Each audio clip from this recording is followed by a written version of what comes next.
தாய் கொடுத்த தாய்ப்பாலுக்கு வணக்கம், என் தாய்க்கே தமிழ் கொடுத்த தமிழ் பாலுக்கு வணக்கம். இதெல்லாம் என்னதுன்னு தெரியுமா? ஹிந்தி எழுத்து. ஆனா என்ன எழுத்துன்னு தெரியாது. இதை பிடிச்சு எல்லாமே உழுப்புணும்னு வைங்களாம், அவ்வளோ தமிழ் எழுத்து தான் வரும் பாருங்க. நம்மள வெள்ளைக்காரன் எப்படிலாம் ஏமாத்திருக்க பாருங்க. வெள்ளைக்காரன் நோக்கம் நம்ம நாட்டை பிரிக்கணும், துண்டாடணும் அப்படிங்கிற எண்ணத்து மட்டும்தான், வேற எதுவும் கிடையாது. அப்படி பிரிக்கணும் அப்படின்னா நம்மள மொழி வாரியா மாநிலம் பிரிச்சுக்கலாம், அதே மாதிரி மொழி வாரியா மக்களையும் பிரிச்சிடணும், மொழி வாரியா நாடையும் பிரிச்சிடணும் அப்படிங்கிறதுக்காக, மொழியை பிரிக்கணும் அப்படிங்கிறதுக்காக இந்த மொழிக்கு எல்லாத்துக்கும் எடுத்து கொடுத்துட்டான். ஆனா மொழி ஒரே மொழி தான், ஒரே நாடு தான், ஒரே கலாச்சாரம் தான், ஒரே பண்பாடு தான், ஒரே எழுத்து தான். இப்போது இருக்கிற காஷ்மீர்ல இருந்து கன்னியாகுமரி வரைக்கும் இருக்கிற நாடு ஒரே நாடு தான், ஒரே மொழி தான், ஒரே எழுத்து தான். ஆனா நம்மளை பிரிக்கணும் அப்படிங்கிறதுக்காக நம்மள ஒவ்வொரு மாநிலத்துக்காரங்களுக்கும் கண்ணை கட்டி விட்டுட்டான். எதுக்காக அப்படின்னா பிரிக்கணும். அதுக்காகத்தான் இதெல்லாம் இப்படி பண்ணி வச்சிருக்கான். இதெல்லாம் ஹிந்தி எழுத்துன்னு சொல்றாங்க. ஆனா இது ஹிந்தி எழுத்து கிடையாது, வெள்ளைக்கார கொடுத்த எழுத்து. இது எழுத்து எல்லாமே நம்ம தமிழ் எழுத்து தான் இருக்கும் பாருங்க.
பாத்தீங்களா? இப்ப எல்லாமே தமிழ் எழுத்து பாருங்க. இதுல இது என்னது? பூ. இது என்னது? எல் ட. இது என்னது? ஊ.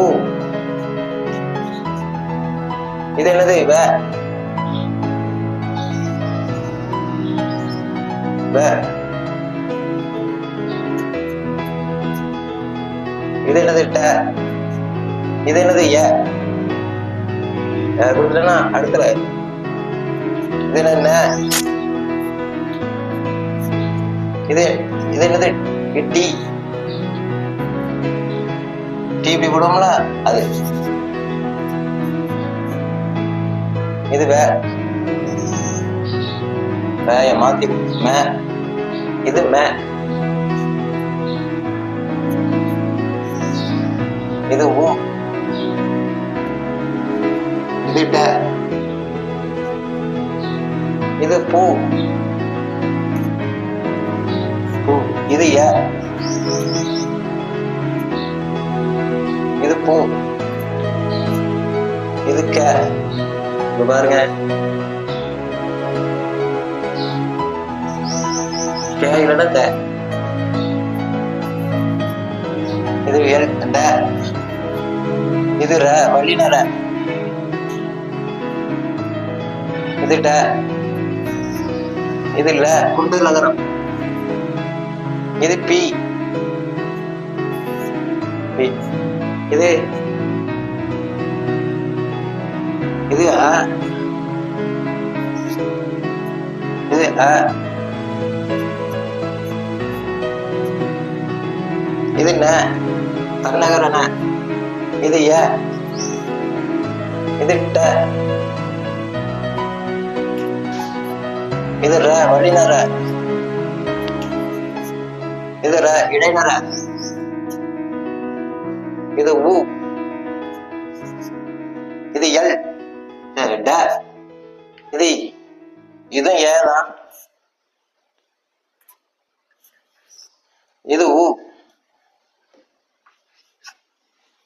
அடுத்த இதுவும் பூ. இது பூதான். பூ. இது ர இடைநர. இது க.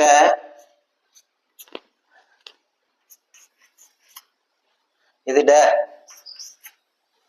இது ய. இது மே.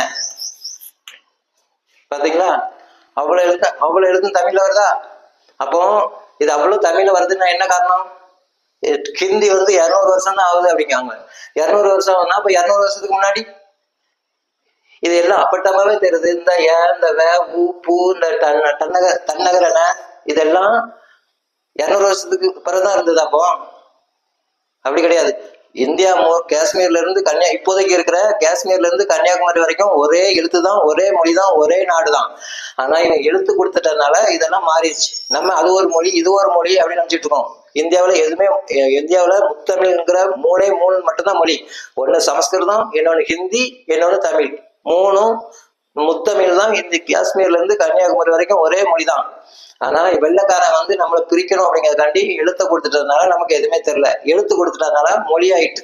இப்போ வெள்ளைக்காரன் இன்னொரு 10 வருஷம் ஆண்டு இருந்தான்னு வைக்கலாம், கொங்கு தமிழ், சேரத்தமிழ், சோழத்தமிழ், பாண்டி தமிழ், தொண்டை தமிழ்னு அஞ்சா பிரிச்சு எல்லாத்துக்கும் எழுத்து கொடுத்துருக்கான்.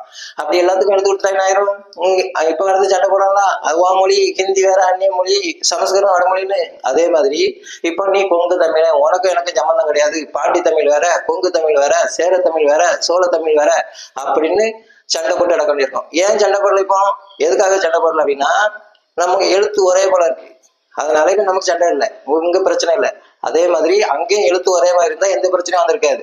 ஆனா அங்க எழுத்து வேற வேற இருக்கிறதுனால அங்க எல்லாத்துக்கும் அது மொழி தனிமொழி, அவங்க எல்லாரும் தனிமொழின்னு சொல்லிட்டு நம்ம வேற மொழி, அவங்க வேற மொழி, அவங்க வேற நம்ம வேற சொல்லிட்டு சண்டை போட்டு நடக்கும். ஆனா அப்படி கிடையாது, எல்லாமே ஒரே மொழி தான். எல்லாமே ஒரே ஹிந்தி எழுத்து மட்டும் கிடையாது. இந்தியாவில இருக்கிற எல்லா மாநிலத்துல இருக்கிற மொழியும் ஒரே மொழிதான். மலையாளம், தெலுங்கு, கன்னடம், ஹிந்தி, குஜராத்தி, ஒடியா, மகாராஷ்டிரா, இப்படி எங்கெல்லாம் மொழி இருக்கும் அந்த எழுத்தெல்லாம் பாருங்க, எல்லாமே தமிழ் எழுத்தா தான் இருக்கும். வேற எதுவுமே இருக்காது, புதுசா எதுவுமே இருக்காது. எல்லாமே தமிழ் எழுத்து தான். தமிழ் எழுத்து தான் நாட்டை பிரிக்கணுங்காண்டி எழுத்து கொடுத்து பிரிச்சுட்டான். ஒவ்வொரு மாநிலமா பிரிச்சதை அவன் நாடா பிரிச்சுட்டான். அதனால இந்த இதை எல்லாரும் புரிஞ்சுக்கணும். இதை புரிஞ்சுக்கிட்டு இதையெல்லாம் ஒரே எழுத்தா கொண்டு வரணும் அப்படின்னு நான் வேண்டிக்கிறேன். தர்மத்தின் வாழ்வுதனை சூதுகவும் பின் இறுதியில் தர்மமே வெல்லும். ஜெய்ஹிந்த்.